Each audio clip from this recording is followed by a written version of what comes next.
um, where Jesus goes right to the heart of the matter, and as he often does, in saying there's a price you have to pay for this kind of big knowing.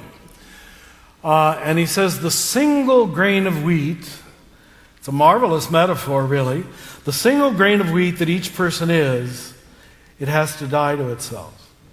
Now, maybe you know or don't, that's actually, to many of you, I'm sure it sounds very Buddhist, because they're saying the same thing, that the small self can't get you very far. And Jesus calls the small self the single grain of wheat, where you look out at life from your preferences, what you want, what you need, what you understand, what you prefer. And at that point, your life is all about you, which isn't a very big life. But a lot of people, that's all they know. That's the only way they've been trained to think. They haven't moved to the contemplative level, higher consciousness, the spiritual level, the eyes of Christ, whatever you might want to say. And what Jesus is doing is trying to get us there. And he's saying unless that single grain of wheat dies, it remains just a grain of wheat, which is fine, but not what I'm talking about. But if it dies, if it can let go of its little ego boundaries of thinking it's all about me and what I want and what I need and what my hurts are and my fears are, if you can move beyond that, you're capable of a much bigger seeing. It's much more compassionate, much more forgiving. It's much more inclusive. Low-level consciousness is always decides who is not like me. And it pretty much gets trapped there, as we've seen in the tragedies in our country these last few weeks. Always people who are unworthy, not like me, another race, another whatever.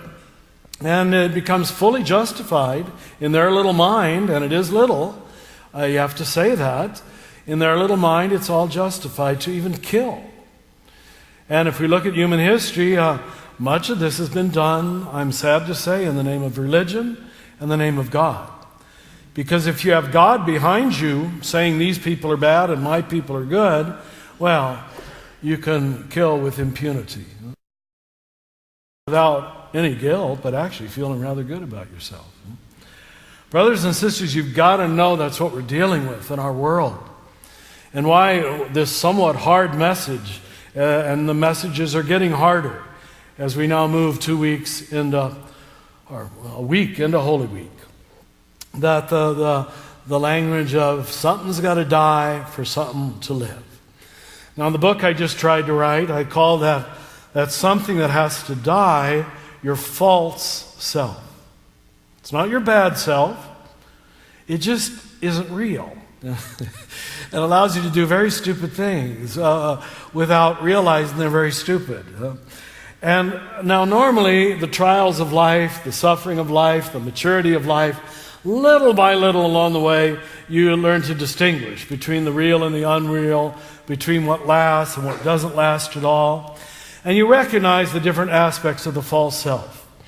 Your skin color, your sexual orientation, your ethnicity, your country, how much money you make, your car you drive, the clothes you wear. Brothers and sisters, every mystic and saint and prophet would say, that's what's going to die when you die. And if that's all you have, you got nothing. That's the false self. And we live in a country and you live in a state which prides itself, because it's the nature of the ego, on sort of, pushing forward my false self to look better, to look more beautiful, to drive bigger car, whatever else it might be. You've never gotten down to the basic of who you really are before that, before you made any money, before you got your law degree, before you were a doctor, before you were a priest. Who were you? Well, you were a child of God. As Paul says it in Colossians, who you are hidden with Christ in God. That's the true self. And there's nothing you can do, nothing whatsoever, to create that self. You've got it. You're stuck with it. The only difference in this room is the degree of awareness that you draw your life from that who you are hidden with Christ in God. And these people do tend, all things being equal, to be much happier. They don't emotionally go up and down like the rest of us, because they've seen through the shadow and the disguise of the false self. And again, I want to repeat, it's not bad. It's just inadequate, sort of stupid. It can't get you there. It can only get you to small groups of people who look just like you do. And I'm afraid that's been a lot of tribal religion in history up to now. Gathering people who are just like me and making ourselves feel superior and saved in that very small context. And of course, by definition, therefore, it's not salvation. I think it was Eddie Breslin years ago said, Catholicism, and I know you're Anglo-Catholics just like we're Roman Catholics. He said to be Catholic is to say, here comes everybody. At least it should be saying that.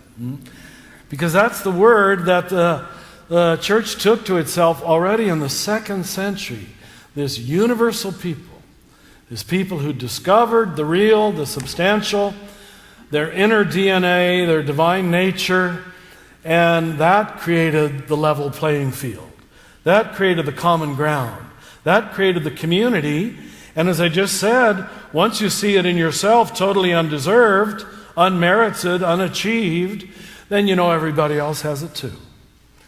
And all of your stating of preferences of these people are better, those people are worse, these people are right and those people are wrong, it all falls apart. It means nothing. You start seeing with what most of religions would call the eyes of God. And it's beautifully put in this particular gospel from John 12. It all starts saying, these two disciples, we want to see Jesus. We want to see.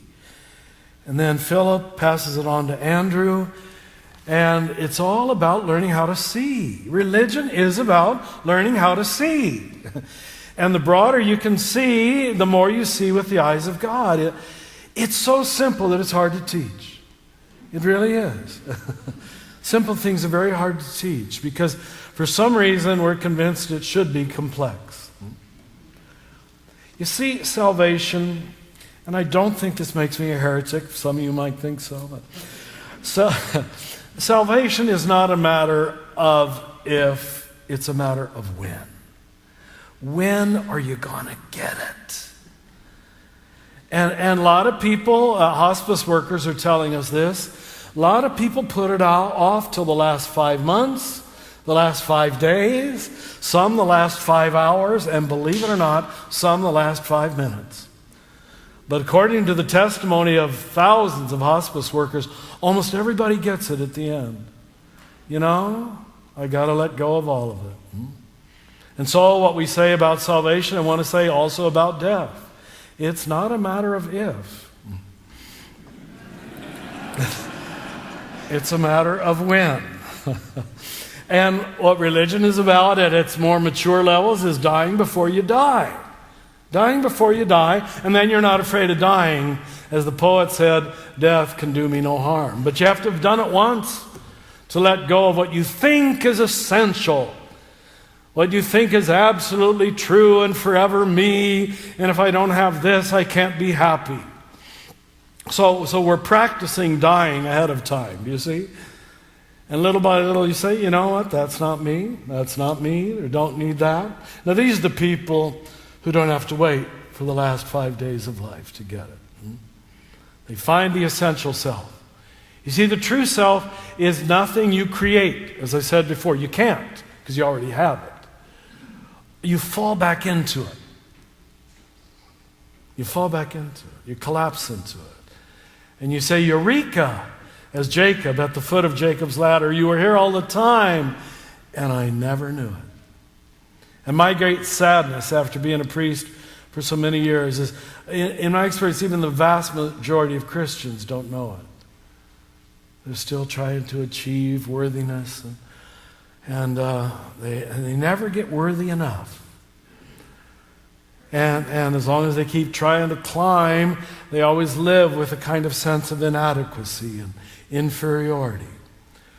And what the gospel, I believe, is saying very clearly in today's version is that you can't get there, you fall there.